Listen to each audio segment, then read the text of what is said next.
शिक्षा व्रतों में पहला नाम देशावकाशिक हो गया, दूसरा नाम सामयिक हो गया, तीसरा नाम प्रोसदोमास हो गया। अब शिक्षा व्रत के रूप में चौथा नाम वैयाव्रत का आ रहा है। वैयाव्रत शिक्षा व्रत का लक्षण क्या है? दानम वैयाव्रत्यम धर्माय तपोधनाय गुणनिधि अनपेक्षितोपचारो पक्रीमग्रहाय विभवेन।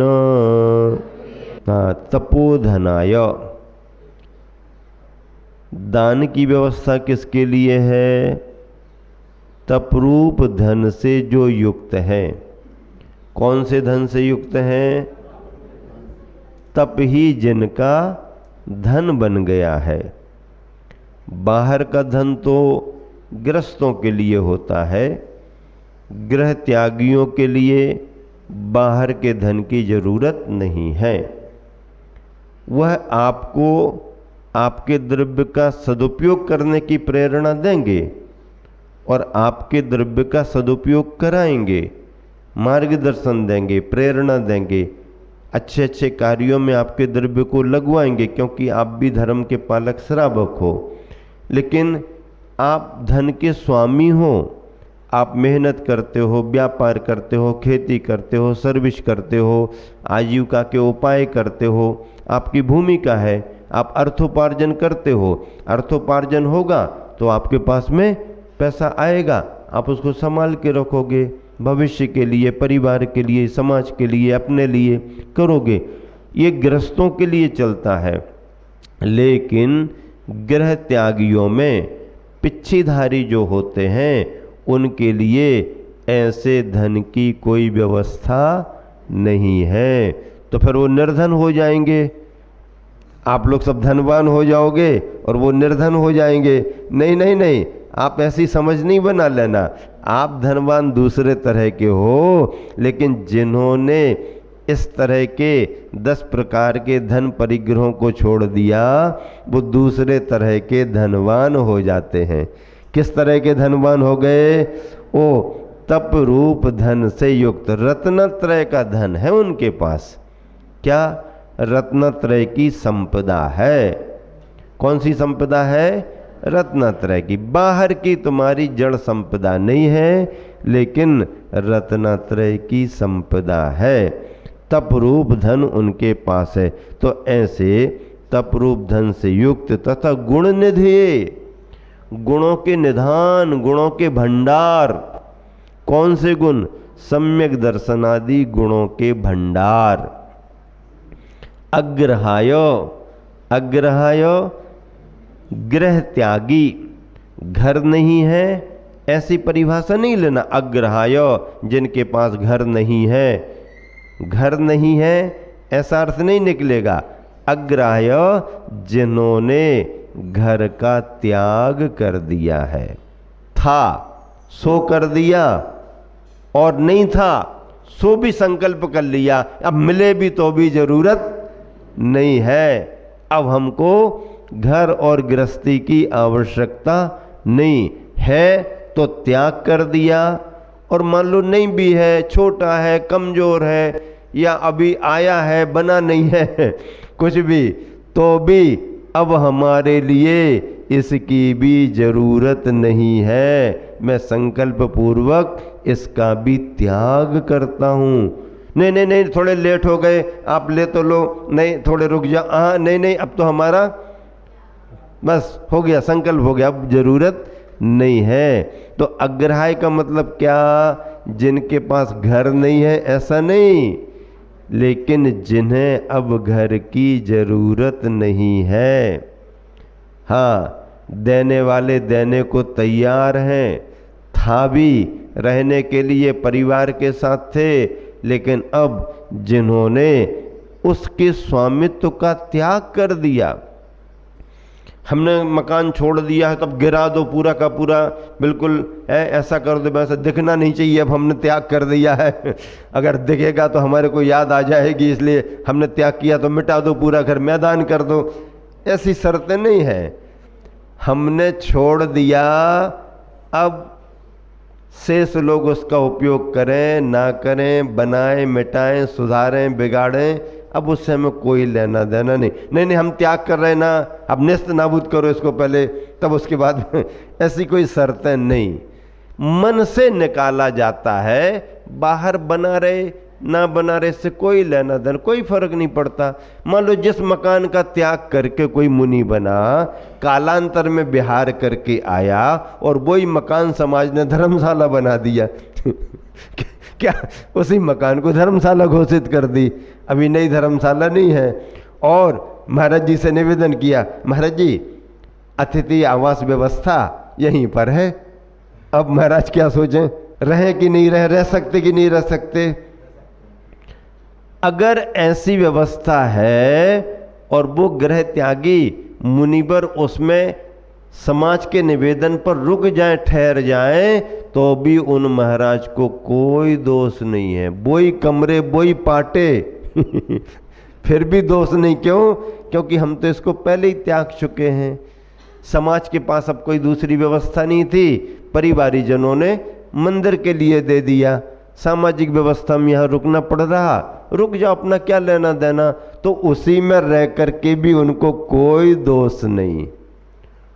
अब अगर वो महाराज जी ऐसा कहने लगे, नहीं नहीं ये तो हमारा था, हमें उसमें क्यों रख रहे हो, तो अब हमारा था काहे को तुम सोच रहे हो, तुम्हारे मन से तो गया, नहीं नहीं हम उसमें नहीं रहेंगे, उसमें पहले हम रहे हैं। मान लो ऐसा कह भी दें तो उनकी और उत्कृष्टता मानी जाएगी। भैया नौ कर्म का फर्क पड़ता है, आज तुम रुकवा रहे हो, कल के दिन हम कहें कि बस ठीक ठाक है, तो नहीं नहीं हमें और कोई दूसरी जगह बताओ। ऐसा अगर महाराज जी कह दें तो और अच्छी बात है, भाई महाराज जी का भाव उसमें रहने का नहीं है, दूसरी जगह। मगर अगर रहना भी पड़े और कोई दूसरा प्रबंध नहीं, तो उनका तो त्याग हो चुका है, इसलिए उनको कोई दोष नहीं लगेगा। ऐसा कभी हुआ है क्या? तो ऐसा कभी हो तो सकता है, क्या दिक्कत है, ऐसा हो सकता है, उसमें क्या बात है। हाँ, और हो जाए तो दिक्कत भी क्या है, प्रबंध क्या है, वो तो अलग प्रसंग है। बारिशन वाला, बारिशन और पुष्प डाल, हम बारिशन भी तो अपने महल में चले गए थे ना, श्रेणिक पुत्र बारिशन पुष्प डाल को समझाने के लिए, चलो लगाओ सिंहासन, ले आओ, बुलाओ सब पूरे महल को बुलाओ, ये करो करो, और महल में ही चले गए। तो क्या हुआ? कुछ नहीं हुआ। उन्होंने वो तो अपने संबोधन देने के लिए किया था। तो ऐसा होता है। और दूसरी बात, अब जैसे मुनिराज दीक्षा ले लेते हैं, विधि बनती है, आहार होता है, पड़गना हो जाता है, घर से आहार करके आ जाते, कोई बाधा थोड़ी है। क्यों? क्योंकि अब जो पड़गाहन करने खड़े हैं वो हमारे तुम्हारे नहीं हैं, वो श्रावक धर्म पालन करने के लिए खड़े हैं, और वो हमको पात्र मान करके और आहार दान का भाव कर रहे। तो जैसे सभी के यहाँ जाते उनके यहाँ भी जा सकते हैं, उसमें कोई बाधा नहीं है। इस तरह से ऐसे कई जगह प्रसंग हुए भी हैं, होने में कोई बाधा भी नहीं है। तो अग्राह्य गृह त्यागी मुनिवरों के लिए विभिवेन, विभिवेन का मतलब है विधि द्रव्य आदि संपत्ति के द्वारा, संपत्ति यानी सामग्री के द्वारा हम आहार दान देंगे तो विधि करेंगे, विधि करेंगे तो विधि के साथ में अपनी योग प्रासुक सामग्री का उपयोग करेंगे। तो विधि पूर्वक सामग्री आदि आदि के द्वारा अनपेक्षितोपचारोपक्रियम प्रतिदान और प्रति उपकार की अपेक्षा से रहित हम आपके लिए ऐसा कर रहे हैं, तो आप हमारे लिए क्या करोगे? हाँ, ऐसा नहीं, शर्त नहीं है।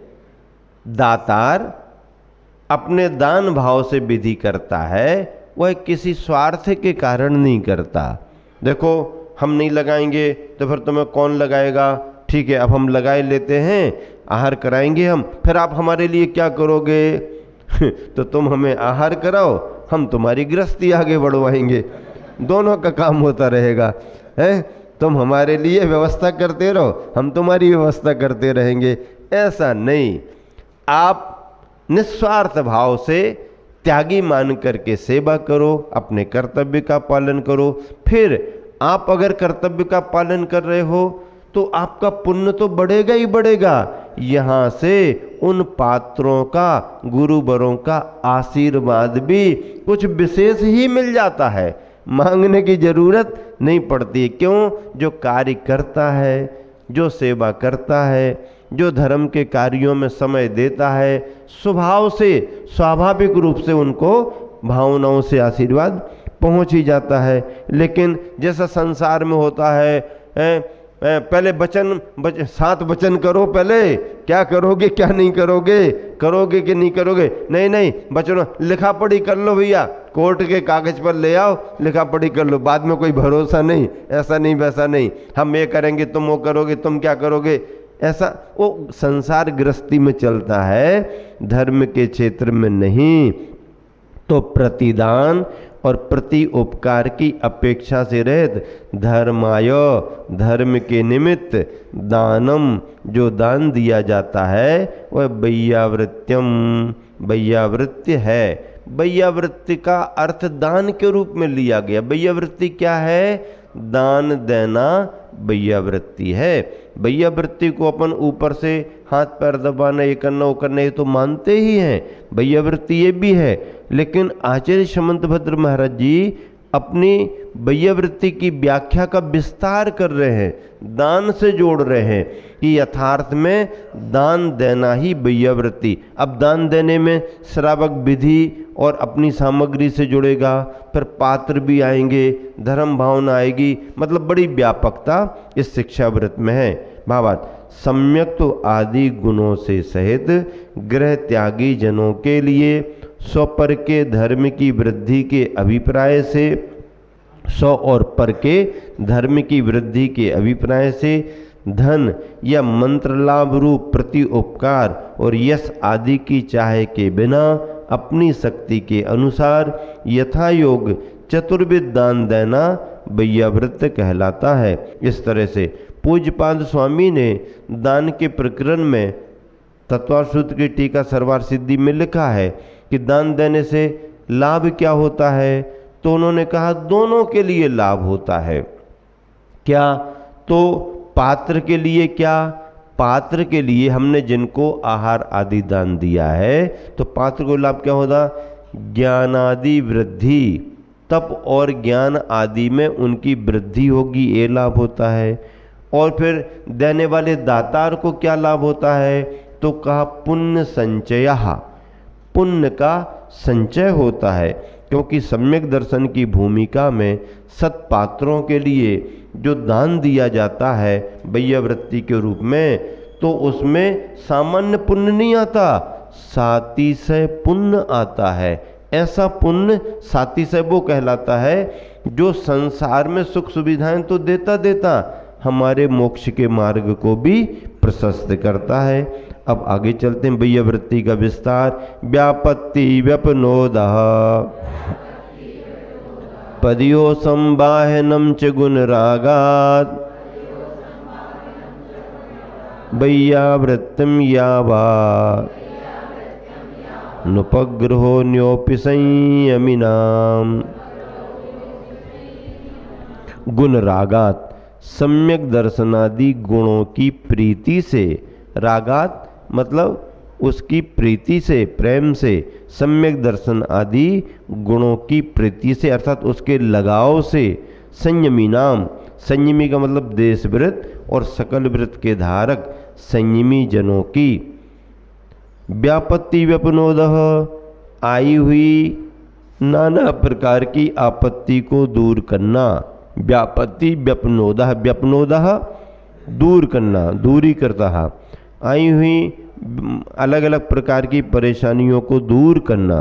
पदयो हो, पैरों का, उपलक्षण से हाथ आदि अंगों का, संवाहनम आवश्यकता के अनुसार उनका दबाना च और इसके सिवा अन्योपि अन्य भी यावत जितना उपग्रह यानी उपकार है सवैयावृत्यम वह सब वैयावृत्य है। गुणों में प्रेम करते हुए आत्म कर्तव्य समझकर वृत्तिजनों का दुख दूर करना। दुख दूर करने का मतलब जो शारीरिक श्रम हो गया है, बिहार में थकान हो गई है, मौसम का प्रभाव ज़्यादा पड़ गया है सर्दी गर्मी को लेकर के, उससे जो शरीर पर आई हुई प्रतिकूलता है, व्याधि है या कोई भी बीमारियां हैं, उस अवस्था में क्या करना, उस अवस्था में कष्ट का अनुभव होता है स्वाभाविक रूप से। मन में भले वो अपने प्रसन्न भाव रखें या मन में उसे कष्ट न माने, लेकिन फिर भी शरीर में आई हुई प्रतिकूलता से कष्ट का अनुभव होता है। तो ऐसे उसको दूर करना, उसे दूर करने में सहयोगी बनना, मार्गजन्य थकावट आदि को दूर करने के लिए उनके पैरों का दबाना या और भी उनका जितना उपकार करना है वह सब वैयावृत्ति कहलाती। उन्हीं जैसी चर्या में अगर कराने की आवश्यकता है तो आकर के करना, और अगर नहीं कराने में अनुकूलता है तो बार बार दरवाजे नहीं बजाना क्या हाँ, खुला है तो निवेदन कर लेना। और अगर आप लोग बार बार आएंगे, अलग अलग आएंगे, हमको अभी कराना नहीं है, अनुकूलता नहीं है, तो फिर महाराज खोलो ना, महाराज खोलो ना, हमारा नियम टूटा जा रहा है, हमारा नियम टूटा जा रहा है। तो तुम्हारा नियम ना टूट पाए इसके लिए महाराज जी बैठे ही रहेंगे क्या? नहीं, उन्हीं जैसी चर्या में क्या अनुकूलता बनती है, कैसी चर्या है, प्रकृति क्या है, स्वास्थ्य कैसा रहता है, तो उन्हीं जैसी चर्या में अनुकूलता प्रदान करना ये वैयावृत्ति का नाम है। नहीं नहीं, हमने तो नियम लिया है वैयावृत्ति करने का, आपको जमे या ना जमे, हमारा नियम कैसे टूटेगा? जैसे उसने ले लिया था ना, महाराज जी को आहार दे के ही आहार करेंगे, उसको पता नहीं और महाराज जी ने उपवास कर लिया, अब फंस गए। चलो महाराज चलो चलो, क्यों? नहीं नहीं, हमारा उपवास आपने पहले से क्यों नहीं बताया? तो बताने की क्या जरूरत थी? नहीं नहीं, आप बताते तो हम वैसे हिसाब से करते नियम, हमने नियम ले लिया है, अब उसका नियम पूरा कराने को महाराज जी करें, ऐसा नहीं। तो इस तरह से पद्यानुवाद भी पढ़ लें दोनों श्लोकों का, 112 और 111, 111 112।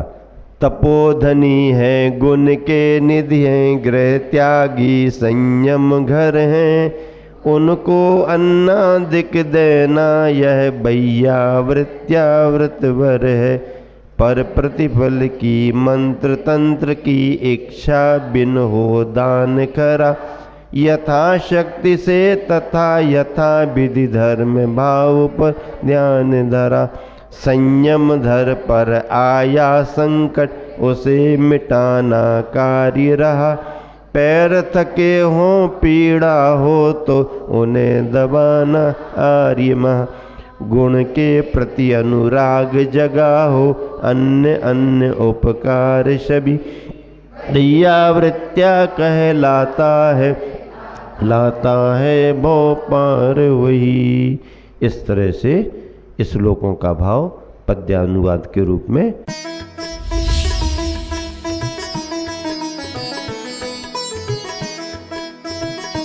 गुजरात प्रांत की धर्म नगरी